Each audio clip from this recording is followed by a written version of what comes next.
नीली तलवार का रहस्य। टोक्यो के एक छोटे से कस्बे में हिरोकी नाम का एक लड़का रहता था। हिरोकी शांत स्वभाव का था, लेकिन उसकी आंखों में एक बड़ा सपना चमकता था, अपने दादाजी की तरह दुनिया का सबसे महान जापानी तलवार बनाने वाला कारीगर बनना। हिरोकी के दादाजी शहर के सबसे मशहूर लोहार थे। उनकी पुरानी वर्कशॉप में हमेशा कोयले की आंच और लोहे के टकराने की आवाज गूंजती रहती थी। दादाजी अक्सर कहते थे, हिरोकी, एक असली तलवार सिर्फ धातु को गर्म करने से नहीं बनती, बल्कि उसमें बनाने वाले का धैर्य और उसकी आत्मा बसी होती है।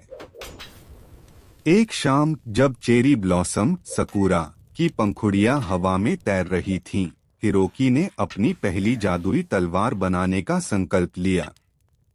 उसने सुना था कि माउंट फूजी की चोटी पर एक दुर्लभ नीला लोहा मिलता है, जो साधारण लोहे से कहीं अधिक शक्तिशाली होता है। अपनी एक छोटी सी पोटली और अटूट विश्वास लेकर हिरोकी पहाड़ की ओर निकल पड़ा। यह सफर आसान नहीं था। ऊंचाई पर पहुंचते ही ठंडी हवाओं ने उसका रास्ता रोका। पहाड़ों की डरावनी खामोशी में उसे केवल अपनी धड़कन सुनाई देती थी। हफ्तों की तलाश के बाद एक छिपी हुई गुफा के भीतर उसे वह चमकता हुआ नीला पत्थर मिल ही गया। पत्थर लेकर वापस आने के बाद हिरोकी ने खुद को अपनी वर्कशॉप में बंद कर लिया। उसने दिन और रात का फर्क भुला दिया। वह घंटों लोहे को आग में तपाता, फिर हथौड़े से उस पर प्रहार करता। उसके हाथों में गहरे छाले पड़ गए थे और शरीर थकान से चूर था, लेकिन उसका ध्यान केवल उस गूंजते हुए लोहे पर था। शहर के लोग उसे पागल समझने लगे, पर हिरोकी अपनी साधना में लीन रहा। पूरे 1 महीने की कड़ी मेहनत के बाद तलवार बनकर तैयार हुई।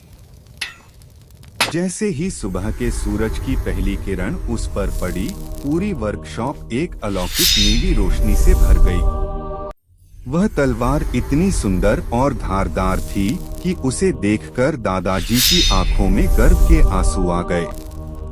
उन्होंने हिरोकी के कंधे पर हाथ रखकर कहा, बेटा, आज तुमने केवल एक तलवार नहीं बनाई, बल्कि तुमने अपने भीतर के डर और आलस को जीत लिया।